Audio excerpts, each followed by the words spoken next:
Prompt rétablissement, la très chère et belle Patricia Akei, un petit peu souffrante ce matin, mais tenez-vous tranquille, par la grâce de Dieu, elle pourra nous retrouver lundi, parce qu'elle est forte, et c'est une femme forte. Une autre femme forte à l'instant qui s'installe, c'est la belle Karel Mezatatouya, du côté de Yaoundé. Si elle est là, c'est pour le boulot qu'elle sait mieux faire, et exactement la lecture d'une des genoux parue sur le plan national via la revue de presse. Karel Mezatatouya, bon début de week-end à vous, vous êtes plus belle que jamais. Et je suis sûr et certain que vous l'avez si bien, et là vous l'avez si bien dit le matin, monsieur Touya, quand vous sortez de la maison. Bonjour.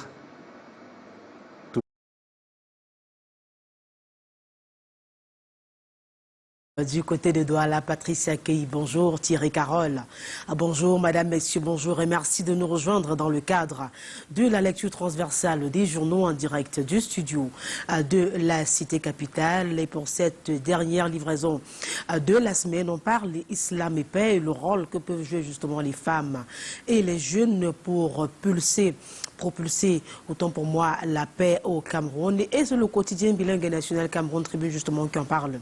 Dans sa parution de ce jour, le journal revient sur cette conférence ouverte donc à Yaoundé, conférence internationale justement qui plaide pour l'autonomisation des femmes et jeunes afin que ces couches de la population puissent contribuer justement au développement du pays. La cérémonie relative a été ouverte par le Premier ministre chef du gouvernement Joseph Dion-Ngouté. La manière avec laquelle ces couches peuvent justement contribuer au développement du pays est donc à retrouver dans les colonnes du journal, un journal qui est naturellement en kiosque ce matin, les détails en page 3. On continue avec le quotidien, excusez-moi, Econews qui parle économie dans sa parution de ce jour et ce partenariat public-privé. Les risques sur le budget 2024 mis en exergue par nos confrères. Lesquels confrères nous font savoir que les projets PPT 120 milliards pour le barrage de Nachtigal, 2,8 milliards pour les 14 postes de péage, 15,24 milliards pour l'autoroute Kribi Lolabé, expose donc le budget de l'État de l'exercice en cours au risque budgétaire élevé. Comment le ministre des Finances et son collègue de l'économie vont-ils lever ces risques dans le budget de 2024 en préparation? S'interroge le journal qui apporte des éléments de réponse dans le décryptage que vous lirez en page 7 et Info Matin qui ouvre également ces pages à ce budget 2024 et met en exergue le secteur que veut justement améliorer le gouvernement. Il s'agit de la gouvernance à tous les niveaux de la gestion. C'est l'une des orientations formulées pour l'atteinte des objectifs de la SND 30 par le ministre des Finances à l'ouverture du séminaire de lancement des activités de préparation du budget. C'était le 13 juillet, ici même à Yaoundé, en présence de plusieurs autres membres du gouvernement. Peut-on lire en première de couverture. Lui, Paul Moutazia, donc, saisi l'occasion pour réitérer l'engagement de l'État. Il était entouré de ses collaborateurs, notamment le directeur général du budget, Cyril Edoualo. Et donc, en page 3, le journal apporte ample explication sur cette information. C'est la même information qui meuble la première de couverture du quotidien L'économie, le journal de Thierry Ekouti se projette sur l'avenir et évoque la pression fiscale qui risque de s'accentuer en 2024.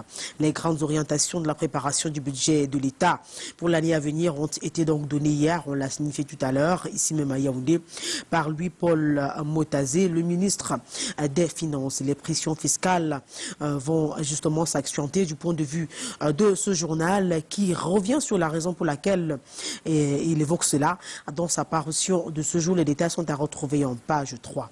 On continue avec le quotidien Émergence. Le quotidien Émergence, parution de ce matin, s'intéresse à la subvention aux subventions au carburant. 200 milliards de dépenses supplémentaires en 2022.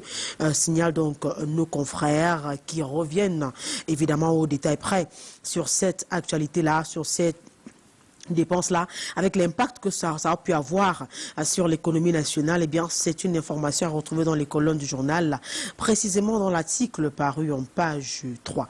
On continue avec le quotidien Mutation.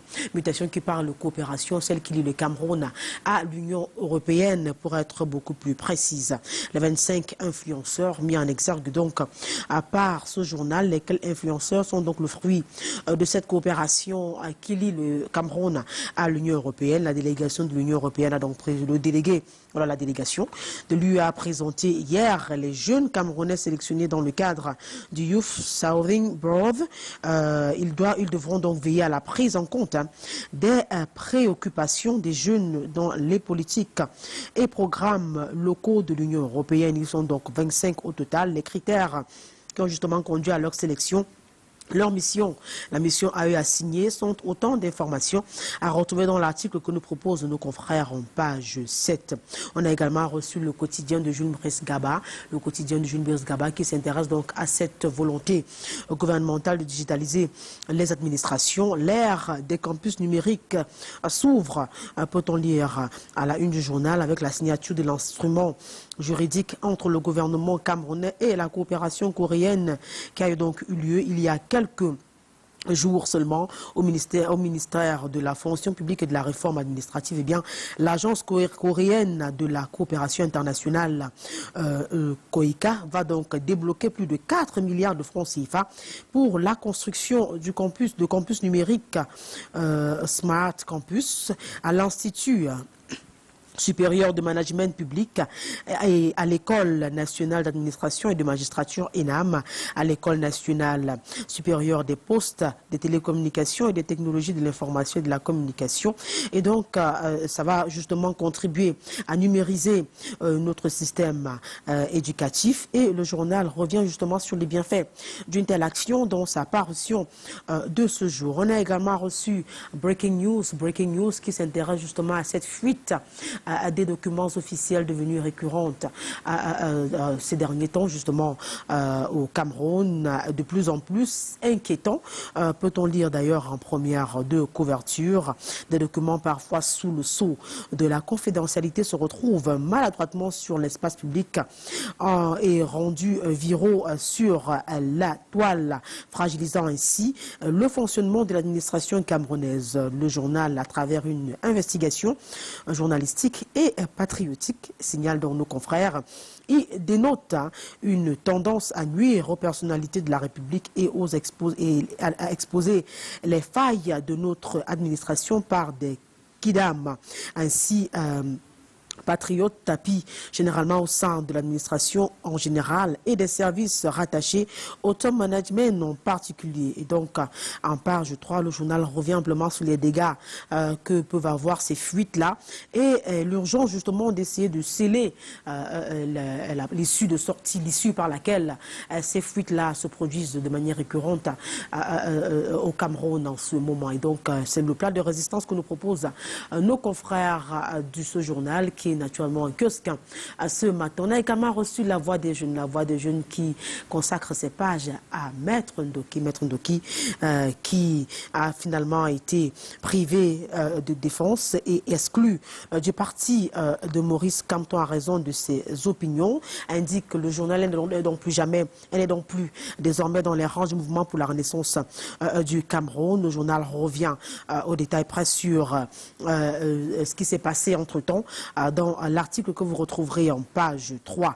Et donc on continue en santé avec le quotidien Éco-Santé, le journal de Joseph Benboum, qui nous est parvenu ce matin, parle justement des questions liées à la santé et cette fécondation in vitro implémentée au Centre hospitalier de recherche et d'application en chirurgie endoscopique et reproduction humaine CRACER. Le CRACER qui enregistre donc son 363e bébé. C'était récemment ici même à Yaoundé cette semaine, pour être beaucoup plus précise. Cette information a été donc donnée par le professeur Jean-Marie Kassia, administrateur directeur général du centre hospitalier en question, offert donc aux Camerounais par le couple présidentiel, spécifiquement au service de la femme et l'enfant. Et donc le journal revient sur les prouesses de cette formation sanitaire dont sa parution de ce jour. On a également reçu le Grand Forum. Le Grand Forum, également arrivé à notre rédaction ce matin, s'intéresse justement s'intéresse aux immatriculations des terrains dans la zone impactée par le projet de fer de l'Obé. Henri Baïssi annule 129 titres fonciers, peut-on lire. Première de couverture après le département du Cam, le ministre des Domaines, du Cadastre et des Affaires foncières vient donc de frapper fort un procédant à l'annulation de 129 titres fonciers dans le département de l'Océan. Le 10 juillet dernier, le docteur Henri Baïssi a donc encore montré toute sa détermination, d'après le journal, d'assainir le processus d'acquisition du titre foncier dans notre pays. Les nostalgiques d'un passé aujourd'hui révolu peuvent donc s'en mordre les doigts, peut-on également lire à la première de couverture, car l'acquisition de manière irrégulière de terres, disons-le ainsi, est désormais révolue. Et c'est le journal qui en parle en mettant en exergue toutes les actions prises justement par le gouvernement à travers Henri Baïssi pour assainir davantage ce secteur. Le journal est en course qui est beaucoup plus précis sur cette information dans l'article que nous proposent nos confrères. On va maintenant ouvrir le cahier que nous sommes convenus d'appeler page étrangère dans cette lecture transversale des journaux en direct du studio de la cité capitale, l'Obé. L'Obs donne donc le ton pour parler de la prison de Mbour où une bataille sanglante entre gardes du corps de Sonko et des gangsters a donc déclenché de ce côté-là à l'origine une cuillère du pugilat, une cuillère. Le garde du corps Abdoulaye Ndiaye est bouillanté et évacué donc à l'infirmerie pour se faire soigner. Et donc le journal revient sur ce qui s'est passé, justement ce qui a conduit à un tel affrontement au point où il y a eu des blessés. Dans sa parution de ce jour, on continue dans le même sillage avec DEPS, le jour qui s'intéresse au projet de texte sur les privilèges du chef de l'opposition, tel un président, indique d'ailleurs nos confrères de ce pays, frères et amis. Le journal nous fait savoir que le chef de l'opposition a rang de président d'institution avec des expressions alors des ressources financières suffisantes, protection diplomatique et physique.